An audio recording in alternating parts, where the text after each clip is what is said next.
हम पढ़ रहे थे प्रकाश वैद्युत प्रभाव। तो प्रकाश वैद्युत प्रभाव में प्रकाश वैद्युत उत्सर्जन के नियम, ठीक है। तो हम लोगों ने कल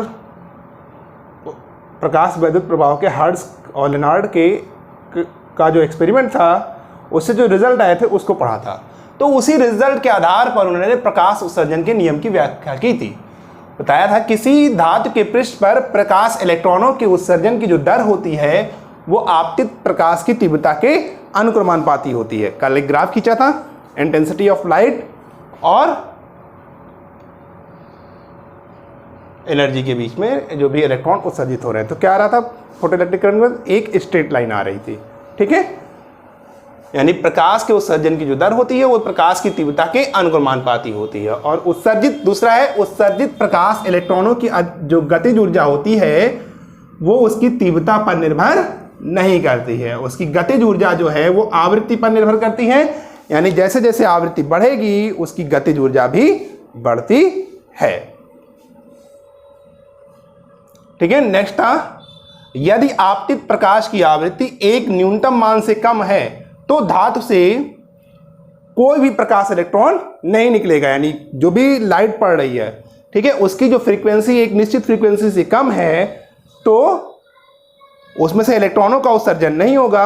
और वह न्यूनतम आवृत्ति जिससे इलेक्ट्रॉनों का उत्सर्जन हो सके वो क्या कहते हैं, उसको हम देहली आवृत्ति कहते हैं। और यह न्यूनतम आवृत्ति जो होती है वो अलग अलग धातुओं के लिए अलग अलग होती है। और चौथा रूल कहता है कि जैसे ही प्रकाश धातु की प्लेट पर पड़ता है, ठीक है, एक निश्चित आवृत्ति का, वैसे ही उसमें से तुरंत इलेक्ट्रॉन निकल जाते हैं, उसमें कोई टाइम लैग नहीं लगता, यानी कोई समय पश्चता नहीं होती। जैसे एक निश्चित फ्रीक्वेंसी का इलेक्ट्रॉन मेटल सरफेस पे पड़ेगा उसमें से तुरंत इलेक्ट्रॉन का उत्सर्जन हो जाएगा। तो ये क्या हो गए, फोटो इलेक्ट्रिक इफेक्ट के कुछ रूल्स हो गए। फिर है तरंग सिद्धांत की विफलता। तरंग सिद्धांत इसको व्याख्या करने पर क्यों विफल हो गया, जैसे ठीक है, अब मालूम है प्रकाश तरंगे हैं, प्रकाश तरंगों में आयाम होता है। तो जैसे जैसे उसकी तीव्रता बढ़ेगी, तो तीव्रता बढ़ने का मतलब क्या हुआ, उसका आयाम भी बढ़ेगा, ठीक है, उसका आयाम भी बढ़ेगा, ठीक है। तो इससे क्या होगा, जो तरंगों की जो संचित ऊर्जा है यानी उसकी गतिज ऊर्जा बढ़ेगी। तो जब गतिज ऊर्जा बढ़ जाएगी तो जैसे धातु के प्लेट पे इलेक्ट्रॉन पड़े, ठीक है, तो क्या होगा, जो इलेक्ट्रॉन इमिट हो रहा है उसको ऊर्जा भी अधिक मिलनी चाहिए, ठीक है, जिससे आपतित प्रकाश इलेक्ट्रॉन जो है, ठीक है, आपतित प्रकाश इलेक्ट्रॉन की ऊर्जा बढ़ेगी। परंतु तरंग के सिद्धांत में, ठीक है, जो कि ये जो तथ्य है वो तरंग सिद्धांत के विरुद्ध है, क्योंकि प्रकाश इलेक्ट्रॉन जो है, ठीक है, प्रकाश इलेक्ट्रॉनों की ऊर्जा का तीव्रता पर कोई प्रभाव नहीं होता है। हमने क्या बताया था, प्रकाश इलेक्ट्रॉनों की जो गतिज ऊर्जा है वो तीव्रता पर निर्भर नहीं करती है, ठीक है। तो परंतु ये जो प्रायोगिक रिजल्ट आता है वो उसके विपरीत आता है प्रकाश वैद्युत प्रभाव में, ठीक है।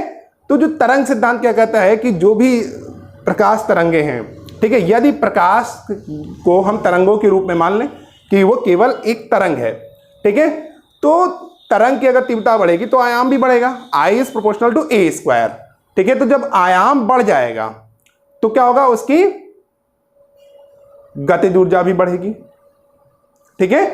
तो तरंगों की गतिज ऊर्जा भी बढ़ेगी, ठीक है। जैसे जैसे आयाम बढ़ेगा, E is proportional to A square, अभी बताया था हमने लास्ट लेक्चर में, E is proportional to A square.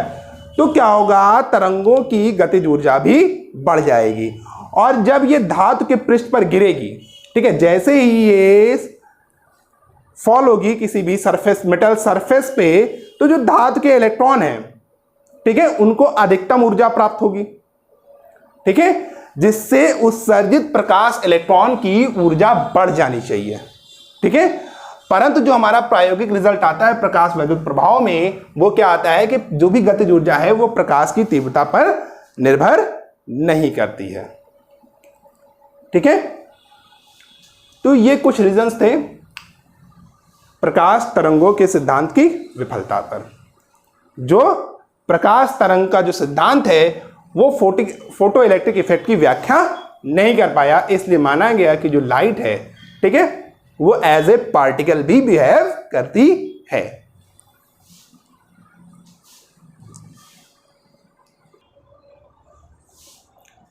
Next topic है आइंस्टीन का प्रकाश वैद्युत समीकरण। आइंस्टीन का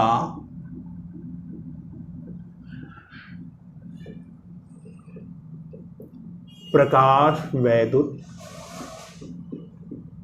समीकरण। ठीक है, तो प्रकाश फोटॉनों के प्रभाव से किसी धातु के पृष्ठ से उत्सर्जित इलेक्ट्रॉनों की जो गतिज ऊर्जा होती है शून्य से अधिकतम मान तक होती है। ठीक है, प्रकाश फोटॉनों के प्रभाव से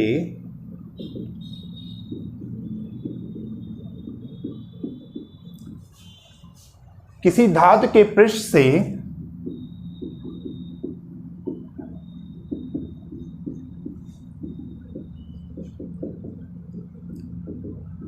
उत्सर्जित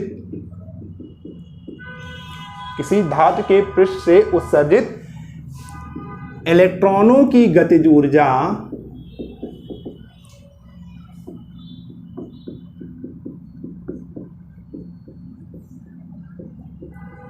शून्य से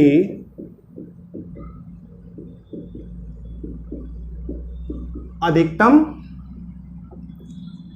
मान तक होती है, यानी उसकी वैल्यू 0 से मैक्सिमम तक होती है। ठीक है, यदि धातु का कार्यफलन W है,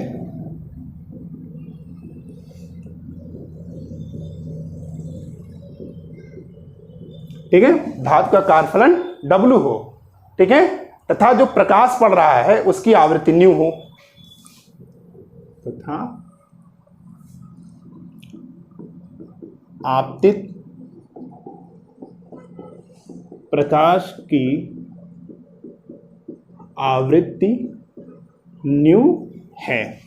ठीक है, तथा आपतित प्रकाश की जो आवृत्ति है वो न्यू है, तो उत्सर्जित इलेक्ट्रॉन की महत्तम गतिज ऊर्जा, तो उत्सर्जित इलेक्ट्रॉन की महत्तम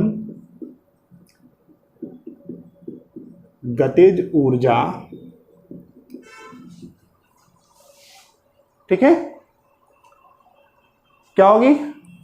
लास्ट लेक्चर में बताया था E k is equal to h nu minus b या W, जहां पे W क्या वर्क फंक्शन है, W इज इक्वल टू क्या होता है एच न्यू 0, तो E k is equal to क्या हो जाएगा h nu minus h nu 0।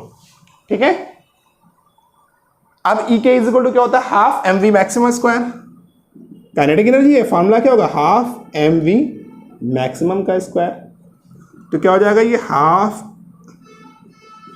M V max का स्क्वायर, यहाँ से अगर हम H nu minus h nu 0, यहाँ से एच हम कॉमन ले लें, क्या हो जाएगा न्यू माइनस न्यू 0।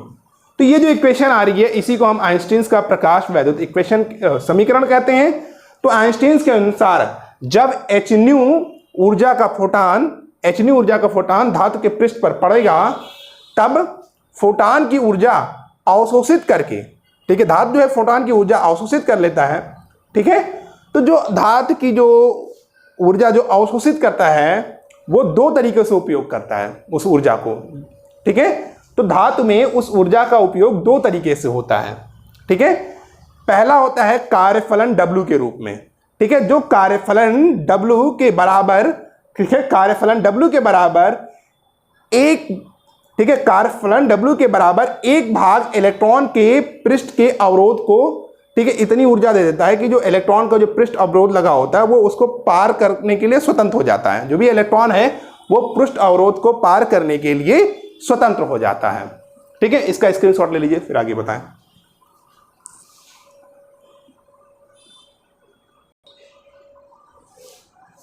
ठीक है, 1/, पृष्ठ अवरोध को पार करने के लिए स्वतंत्र हो जाता है। ठीक है,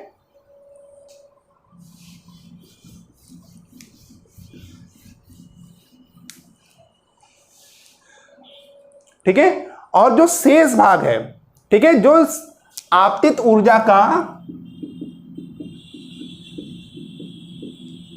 जो शेष भाग है, जो रिमेन, ठीक है, आपतित ऊर्जा का शेष भाग प्रकाशिक इलेक्ट्रॉन द्वारा, जो भी प्रकाशिक इलेक्ट्रॉन है जो भी उत्सर्जित हो रहा है प्रकाशिक इलेक्ट्रॉन द्वारा उसकी अधिकतम गतिज ऊर्जा के रूप में उसमें संचित हो जाता है। यानी इसकी जो मैक्सिमम काइनेटिक एनर्जी के फॉर्म में क्या होगा, उसमें स्टोर हो जाएगा। तो मैक्सिमम काइनेटिक एनर्जी क्या हो जाएगी, हाफ mv मैक्सिमम का स्क्वायर, इसके फॉर्म में ये इसमें स्टोर हो जाता है। ठीक है, इस प्रकार अब गतिज ऊर्जा संरक्षण के नियम से क्या होगा, एच न्यू ई बराबर एच न्यू। तो H nu is equal to, जो ऊर्जा क्या होती है, ई बराबर एच न्यू होता है, पढ़ा है। तो H nu is equal to E क्या हो जाएगी, जो उसका कार्यफलन हुआ प्लस उसमें जो मैक्सिमम काइनेटिक एनर्जी के रूप में सेव हो गया, हाफ mv मैक्सिमम का स्क्वायर। ठीक है, तो न्यू मैक्सिमम वी मैक्सिमम क्या होता है, प्रकाशिक इलेक्ट्रॉन की अधिकतम वेग बताता है। m क्या है यहां पे, प्रकाशिक इलेक्ट्रॉन का द्रव्यमान है। ठीक है, अब हमें मालूम है कि न्यू की जो वैल्यू है वो न्यू 0 के बराबर होगी। ठीक है, तभी तो धातु न्यू 0 के बराबर होगी, तभी धातु के पृष्ठ से इलेक्ट्रॉन का उत्सर्जन होगा, वरना नहीं होगा। तो half mv maximum square is equal to 0। ठीक है, तो अब क्या हो जाएगा, यहां से इस कंडीशन को हम इसमें अप्लाई करें तो H nu 0 is equal to हो जाएगा w, यानी w इज इक्वल टू क्या हो गया, एच न्यू 0। ठीक है, अब हम यहां पे w की वैल्यू इस इक्वेशन में रख देते हैं, तो क्या हो जाएगा, ये H nu 0 plus half mv maximum का स्क्वायर। ठीक है, तो यहां से हाफ mv मैक्स का स्क्वायर क्या हो जाएगा, h nu minus h nu 0। तो यहां से h हम कॉमन ले लें, न्यू माइनस न्यू 0। इसका स्क्रीनशॉट लेना हो तो ले लीजिए। ओ सॉरी, ये स्क्वायर यहां लगेगा, मैंने मैक्स को लगा दिया था। तो हाफ mv मैक्सिमम का square is equal to h bracket में न्यू माइनस न्यू 0।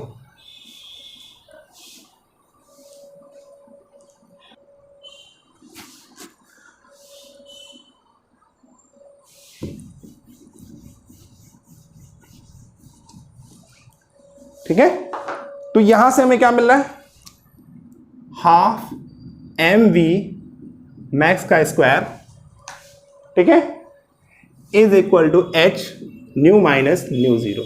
ठीक है, तो यही क्या मिला हमें, प्रकाश वैद्युत समीकरण मिला, प्रकाश वैद्युत समीकरण। ठीक है, जिसको हम आइंस्टीन के प्रकाश वैद्युत समीकरण के नाम से जानते हैं।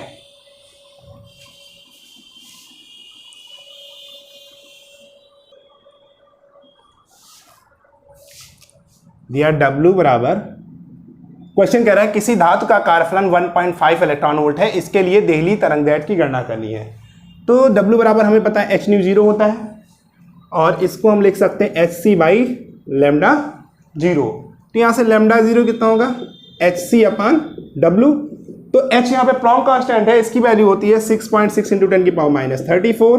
c की वैल्यू आपको मालूम है, प्रकाश निर्वात में प्रकाश की चाल 3 इंटू 10 की पावर 8, और W की वैल्यू है 1.5 इलेक्ट्रॉन वोल्ट। तो इसको हम वोल्ट में बदलने के लिए क्या करेंगे, 1.6 इंटू 10 की पावर माइनस 19 से मल्टीप्लाई कर देंगे। अब हम इसको सॉल्व कर लेते हैं, तो ये हो जाएगा 19.8 इंटू 10 की पावर माइनस 7 अपान 2.4।